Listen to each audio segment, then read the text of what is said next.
Midweek Murders contains graphic and explicit content. Listener discretion is advised. Okay, should we do this shit? Probably should, otherwise you're gonna have like 3 hours of bullshit. Yeah. And by bullshit, I mean conversation. Lovely catching up. It's Wednesday, my dudes, and you're listening to Midweek Murders, which means that it's time to talk about crime. I'm your host, Sandra, and... Oh shit, was that me? Yeah. I'm Joe. I don't know what I was meant to say. You left me, you backed me into a corner on that one. I'm your host, Sandra. And right. I said and really passive aggressively. Okay. Here again. We're your hosts, Sandra and Joe. Not I'm your host, Sandra. And I'm the lackey that sits in the corner. Herp-de-gerp. Okay, let's do it again. It's Wednesday, my dudes. And you're listening to Midweek Murders. Murders with Sean Connery.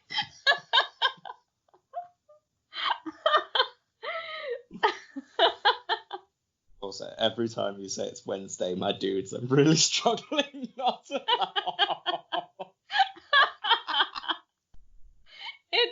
I think it's a suburb in Sweden kind of thing. It's a tone. My dudes. It's Wednesday, my dudes. Okay. From the top. All right, everyone take a break, get some coffee. We'll be back in 5. It's Wednesday, my dudes. And you're listening to Midweek Murders. It's time to talk about crime with your hosts, Sandra and Joe.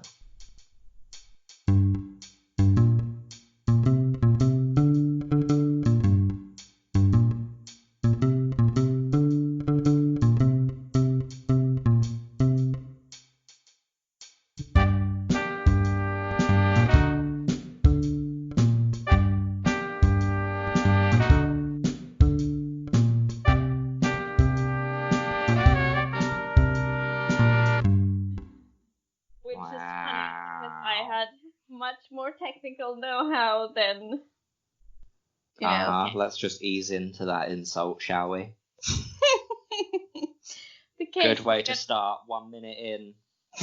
Already slandered your co-host. It's going to be a good one, listeners. The case we're going to discuss today is the A6 murder, which I found particularly interesting.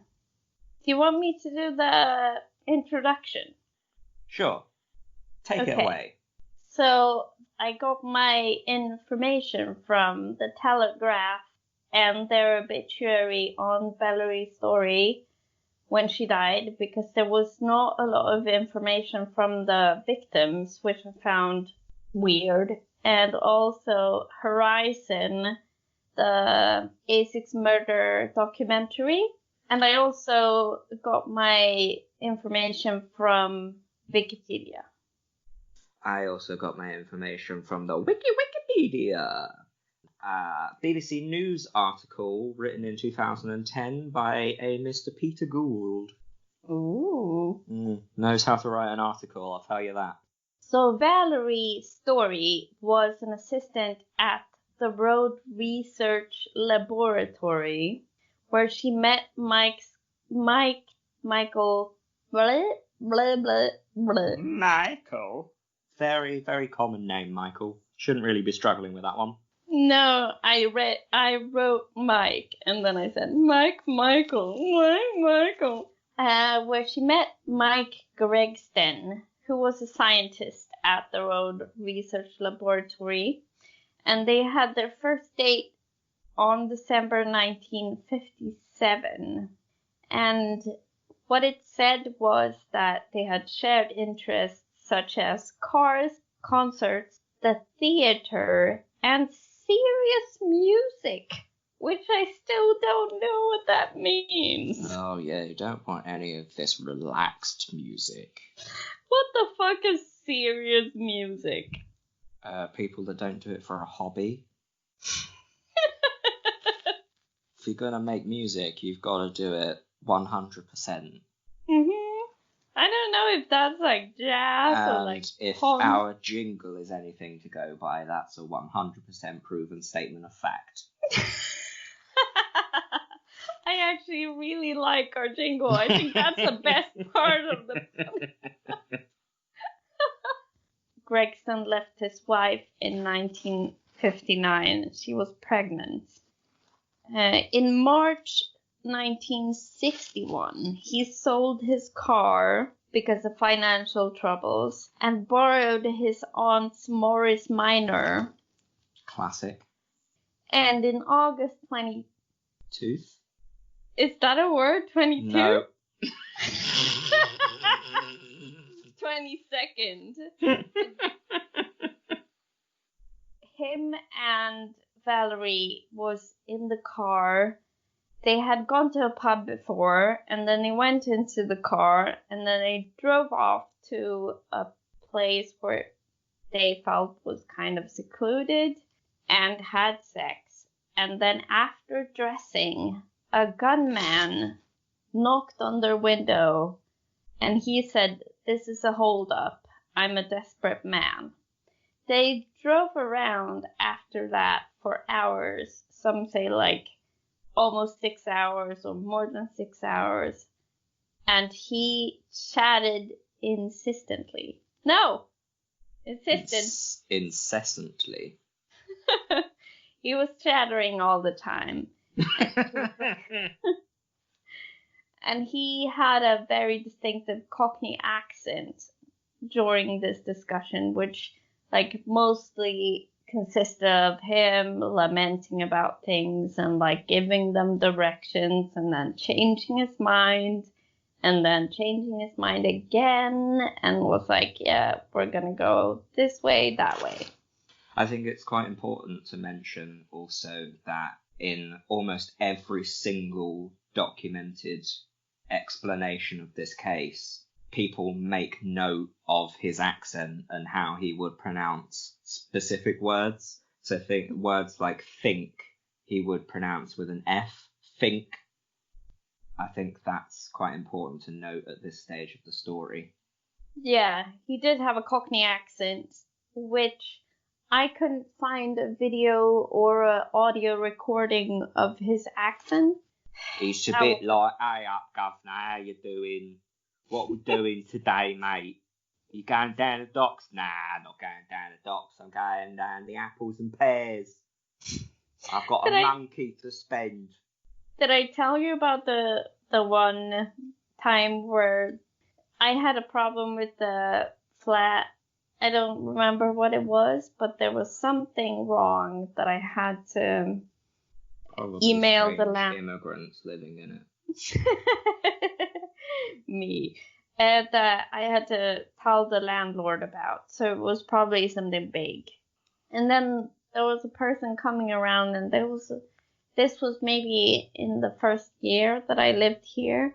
And he talked to me. He came knocking on my door. I had no preparation for it. I didn't know that he was going to come. And he talked to me, and I couldn't understand a word that he was saying. And I think he had a Cockney accent as well. And I was Did he have his tools in his skyrocket? Well, I understand you when you say those words, Yeah, but do I you didn't know what a skyrocket is? No. What is it? Exactly. It's Cockney rhyming slang, innit? Skyrocket for... Pocket. Oh, okay. Apples and pears. Stairs. Mm-hmm. James Blunt. Cunt. But James Blunt is very funny on Twitter. Yeah, opinions may vary. No, he is. He is really funny. Other musicians are available. He did once make someone... no, wait, that's not true. He served in the military and took his guitar with him and strapped it to the side of his tank while he was driving through a war zone. Why? It's a fun little James Blunt fact for you. I was going to say that he made someone get out of the tank so that he would have room inside the tank for the guitar. But that's just pure fabrication. That's not at all what we deal with. We do. So, they drove around 4 hours, and he directed them into Bedfordshire on the A6. And they stopped on his direction at a lay-by at Deadman's Hill. At 3 a.m., he shoots Michael Gregsten twice in the head. And Yes, he does. And then he forces Valerie Storie to show him how the car's gears work. And then he rapes Valerie Storie, and then he pretends that he's walking away, but then he gets back and shoots her 5 times in the chest area and the neck. So he shoots at her 7 times, but only 5 of them hit. Yeah. The pedants out there who are cross-referencing. At the first shot or the second, I don't remember, she does pretend to be dead, and then he comes back and shoots her 5 more times. And she becomes paralyzed from the neck down. Yes. And the thing that I would like to note here is that I found her particularly inspiring because she did try to fight him, and also when he knocked on the window and said, "I'm a desperate man, this is a holdup," she said to Michael, drive off, which he didn't, but I do feel like she did really, really fight, which is not Sorry, go on. No, I mean, it's not like a trauma response is different every time. And you can't count on it being, productive. But she was extremely smart during that whole time. Yeah, so she was also instructed to remove Michael Gregsten from the car, which is why she was outside when she was shot herself. And before she was shot, she again attempted to negotiate with Hanratty in terms of money and secrecy, and he could take the car and he could have all of the cash that they had on them. It wouldn't be a problem. She wouldn't report him. But it obviously wasn't enough to change his mind. And she also fought him before being raped and got his handgun out of his hand, and then he took it back. She was much more in her own self, or did much more than I think anybody would do. So, the Scotland Yard got on the case. And on the documentary, did you watch the documentary? I did not. I don't want to be a dick, but their choices of music was extremely weird. Did they play Hey Ya? They had a Hey Ya. Hey Ya. They had a sequence. They were searching around the car with metal detectors and whatever. And they played this really upbeat music. And I was like, this is weird. But he forced Valerie Storie to show him the gears and the lights and everything, how the car worked. He drove off, and then they found the car. The police officers found the car. They searched inside the car. They didn't find prints. They didn't find blood. They didn't find hairs. Nothing that would point to the killer. So, can I just read the paragraph on the Wikipedia? Okay, so it says, in the evening of Thursday the 24th of August, the murder weapon, a .38 revolver, was discovered under the back seat of a 36A London bus, fully loaded and wiped clean of fingerprints. With the gun was a handkerchief which provided DNA evidence many years later. The police, Sean Connery's back.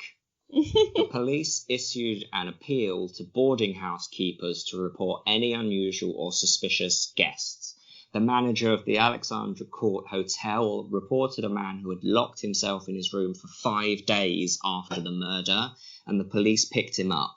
The suspect falsely identified himself as Frederick Durrant. He was actually Peter Alphon, a drifter surviving on an inheritance.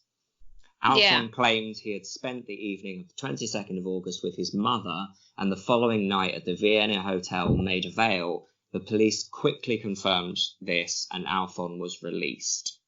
The problem with that was that they had zeroed in on a suspect, and then they noticed that he probably wasn't the guy. So they tried to find another suspect, and I think he had given his name as something else than James Hanratty. Yeah, Ryan. It was like Ryan James something. Ryan.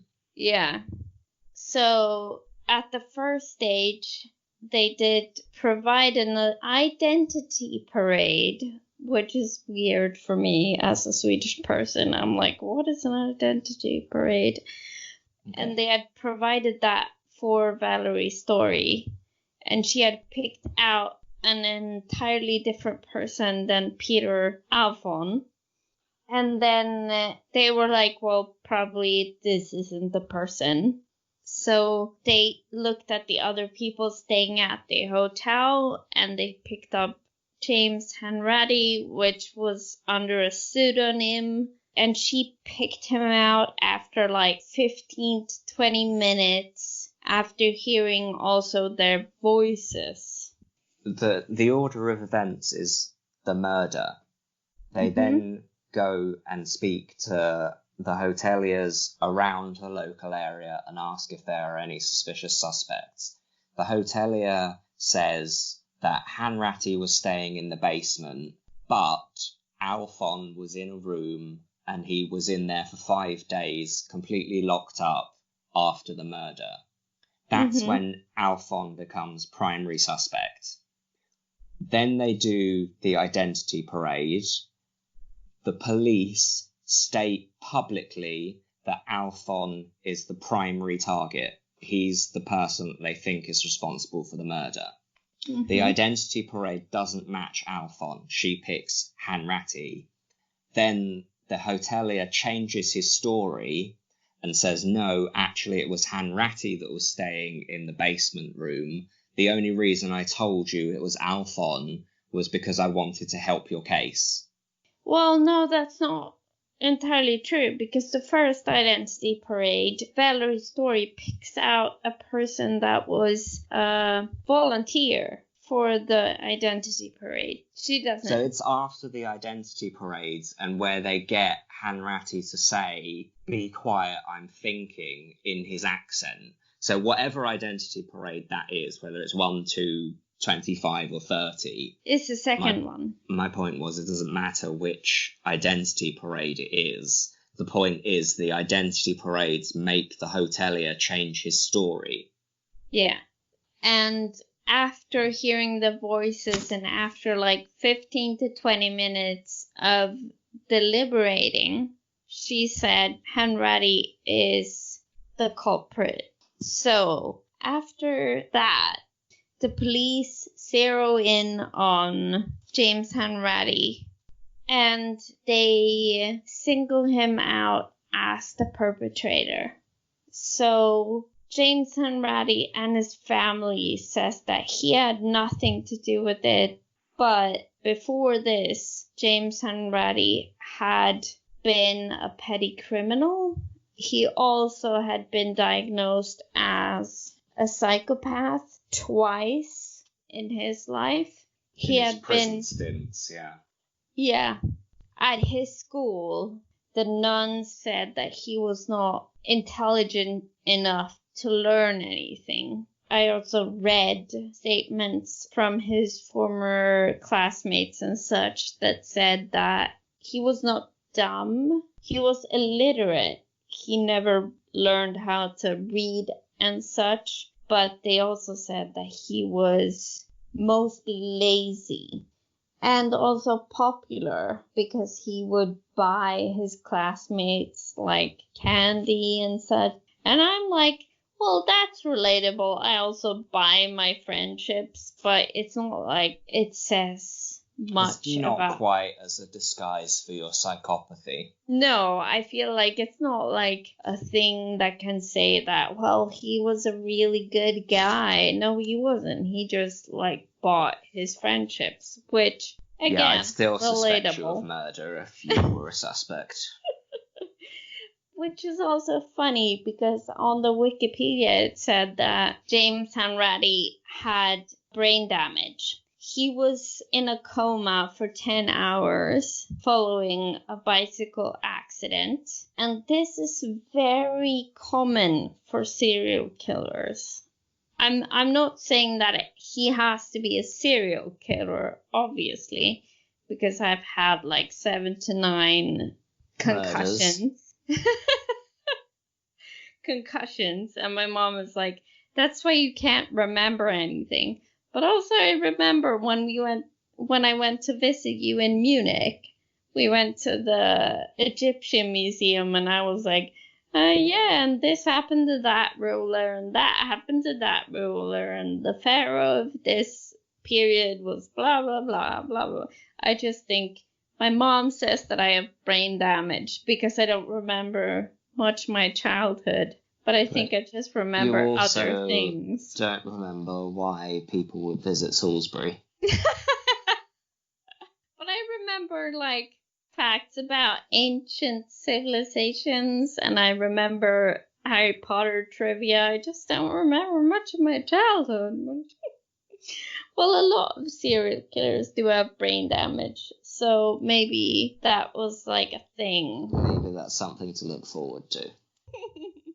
No, I mean like maybe he had brain damage from his bicycle accident, but... Remember, kids, always wear a helmet. I mean that it's a link between him and other killers, that they do have recorded brain damage, like hospitalized brain damage. He might have changed, and their insistence that he was not a criminal is a bit weird. He was a criminal. He had been, when he got into that car, which we assume is true at this point, he said, I have been on the run for 5 months. James Hanratty at that time had been out of jail for 4 months. It does kind of make sense. He also got in the car wearing a 3-piece suit and a handkerchief over his face. So she could see his eyes, his eyebrows, and part of his nose, but she couldn't see anything else. I did watch a clip on YouTube where they interviewed Peter Alphon, and he said that, well, I did it, and the interviewer keeps like pressing him on the statement from the victim, Valerie Storie, that was like, well, she said that he had blue eyes. He was like, well, nobody has blue eyes. I've never met anyone with blue eyes. Big blue eyes. FYI for the readers, I have blue eyes. And also the interviewer had blue eyes at the time, and he was like, well, I have blue eyes. And he was like, well, I did it. And he keeps pressing him on the key points, being like, Valerie said that the perpetrator had a Cockney accent. He was like, Nobody's got a Cockney accent. Apologies to any Cockney listeners. He kept claiming that he had done it years and years after James Hanratty was hanged for this. He kept claiming until the 70s, didn't he? Something like 1976. He was still insisting that it was him that did it. Yeah, which I feel a bit like the interviewer said that he was a sick exhibitionist, that he just wanted the credit for it. The fact that they stayed at the same hotel is weird. The fact that he was at the pub where Valerie and Michael went before getting into the car is weird. But I don't think that the Cockney accent, that was the main identifier of her perpetrator. And like also the fact that a friend to James Hanratty said that James said that the best way to hide stolen goods is beneath a seat on the 36 bus or any bus, I don't know. But they did find the murder weapon and the handkerchief underneath a seat in the bus. Yes, they did.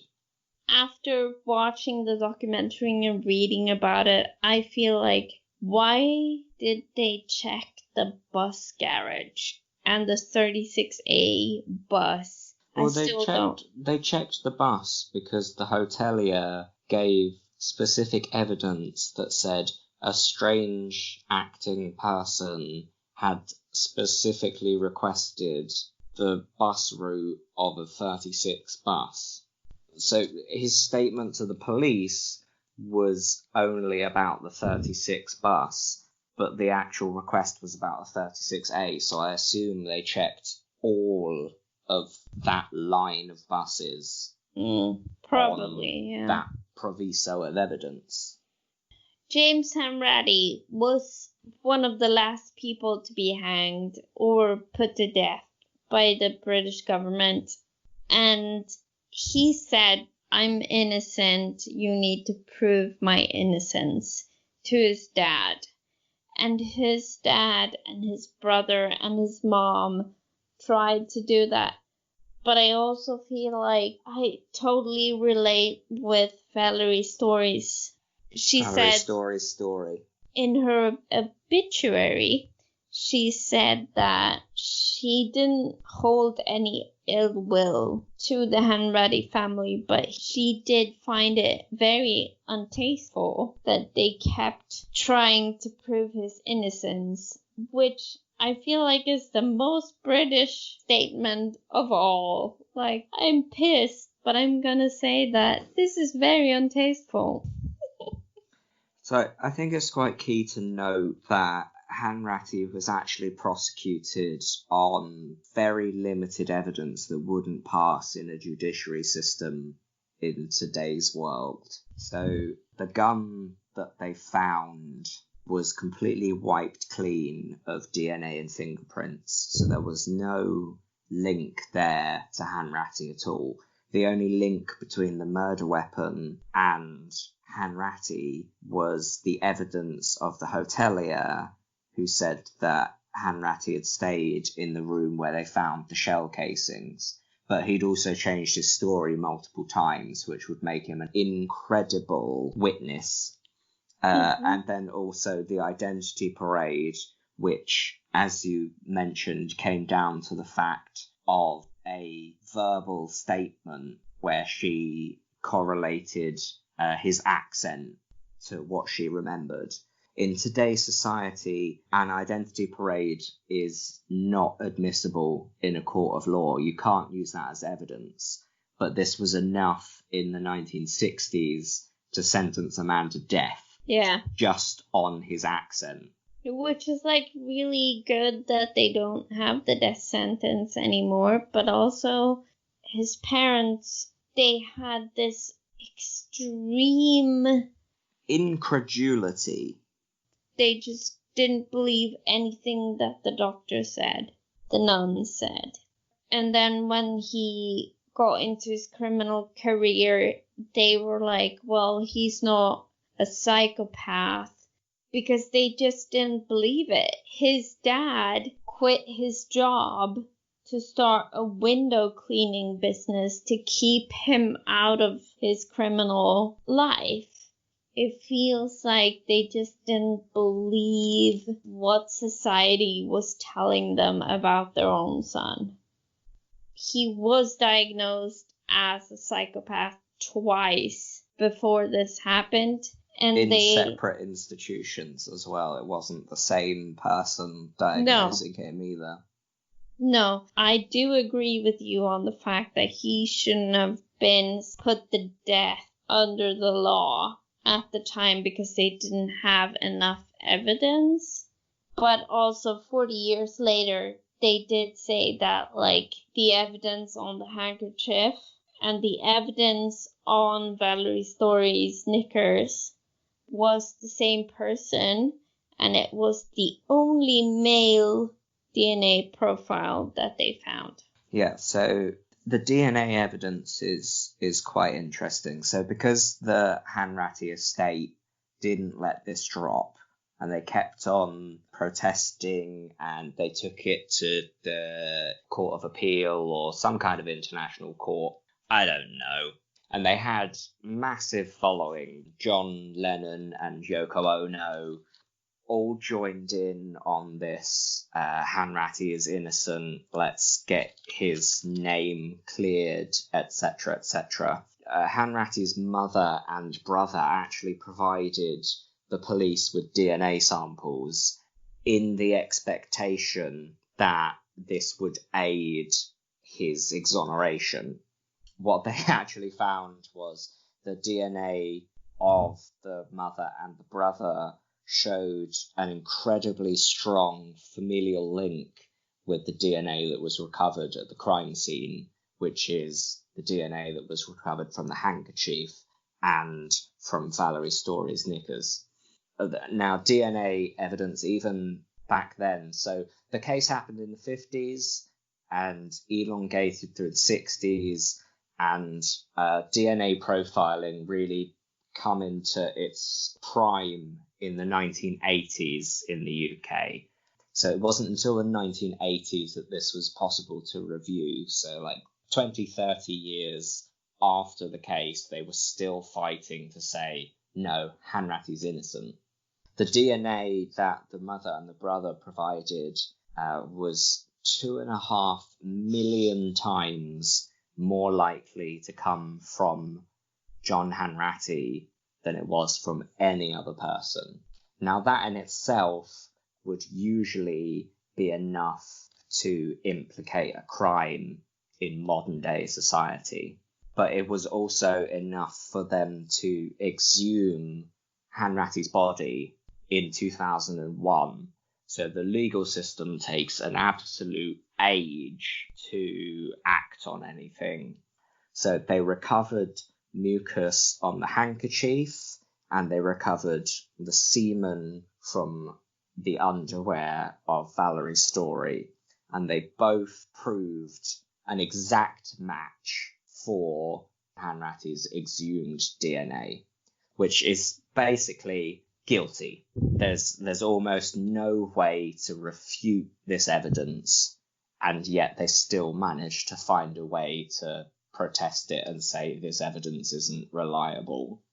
Yeah, I think the solicitors from the Hanratty family said that the DNA evidence has to be contamination from the fact that James Hanratty's stuff was in the same box that they kept the knickers and the handkerchief, but also the scientists in 1997 or like 2000s said that there can be cross-contamination because of the lax transports, blah, blah, blah. But also there can't actually be a question about who's guilty, seeing as the only male DNA profile that they found on the handkerchief and on the knickers was from a single male. They couldn't find any other male DNA. Yeah, their entire... So the defense solicitors, lawyers, whatever you want to call them, apologies for anyone in the legal profession, their argument against this DNA evidence was that they were long-held pieces of evidence, and anyone with any scientific background knows that DNA degrades over time. So these specimens weren't stored in adequate storage conditions to prolong the life of DNA, and also that it was all transported, like you said, in the same box. However, in order to counter that, and the solicitor said this themselves, if you can eradicate the issue of cross-contamination, this evidence is condemning. And that was a statement said by their defense lawyer. So this is a lawyer hired by the Hanrattys to clear Hanratty's name. And he said, if you can clear the issue of cross-contamination, we have no defense. The handkerchief showed one set of DNA, and that DNA was an exact match for John Hanratty. The underwear from Valerie Storie showed two sets of DNA. One DNA set was an exact match for John Hanratty. The second set of DNA was from Michael Gregsten. So you would perfectly expect Michael Gregsten's DNA to be on that underwear, given that they were in a relationship.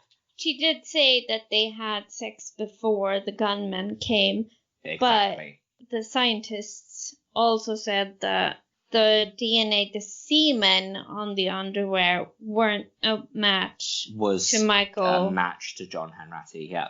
So yeah. The way that DNA analysis works is so precise and so specific to your reference sample that it's almost impossible to get a false positive result. The only way that you could get a false positive result from modern day, and modern day means anything from the 2000s onward, when they developed PCR, polymerase chain reaction DNA analysis, is by identical twins. Yeah. And as far as we're aware, John Hanratty had no identical twin. So there's no way that the DNA match that was found in the semen on the underwear could not have come from John Hanratty. Looking at the trial from now, I would say that he wouldn't have gotten sentenced because they didn't have enough evidence. But then in 2002, they did, I would say, conclusively prove that he was the perpetrator. And when people say that, well, he was just a minor offense kind of guy, like he wasn't like a serial killer, blah, blah, blah. It is quite interesting that all of John Hanratty's minor offences were to do with vehicle crime. Mm-hmm. It does pose a question as to if he was a regular carjacker, how he didn't know how to drive what the Americans call stick shift, or a manual car. That's which why the Morris Minor would have been. Yeah, that's why people say that Peter is the offender, because he couldn't drive. Yeah, he didn't have that carjacking experience. But then with the DNA evidence, it's irrefutable. There's no arguing. Yeah, but people still argue. But I still feel like if James was the carjacker, that would have explained why he thought they were in he thought they were in Watford when they weren't St. Albans. Yeah, when they were in St. Albans, yeah. Because he couldn't read the road signs. Yeah, and if he wasn't local to the area, he wouldn't know where he was going anyway. If he didn't have that kind of experience with that kind of car, or if he didn't know where he was, maybe he was also stressed because he shot... just murdered someone. Yeah, he shot Michael Gregsten in the head twice, point blank. From point blank range, yeah. Yeah. I just want to say in conclusion that Valerie Storie became president of her local Women's Institute. She helped organize transports for disabled people in her community, and she lived a full life after this. James Hanratty was executed, which is not a thing that we do now in Britain. Should we say bye? Are we done? Do you want to say anything else about that? I've got some more notes on polymerase chain reaction, but I don't really want to go into it because I fucking hate it. Do you think there would be any chance that he would be not guilty? No. Okay, then that's fair enough. I think it's irrefutable that Mr. Hanratty was guilty of murder, attempted murder, rape, vehicle abduction. That's not the legal term for whatever it is when you hijack someone. Hashtag not a lawyer. From my point of view, there is no way that anybody could argue that James Hanratty is innocent of the A6 murder. Not now, no. I feel like we're lucky that he was actually guilty. We're lucky that he was found guilty on the circumstantial evidence, because on the scientific evidence that was proven at a later date, it was supported. But it very much comes down to the question of what kind of evidence should be admissible in court. And I think we're very much in a better place now because there are very strict regulations about what evidence can be admissible. And it's cases like this where you've got two prime suspects that modern day policing cannot accept eyewitness reports and identity parades. No, eyewitness reports and identity parades should definitely 100% be not admissible because of what we know about psychology today. Yeah, and we personal know about bias. And also questions and all of these kind of psychological bases. It's really concerning that only 50 years ago a man was hanged to death on circumstantial evidence. Yeah. Okay, thank you so much for listening to this week's episode of Midweek Murders. Catch you next week. Bye!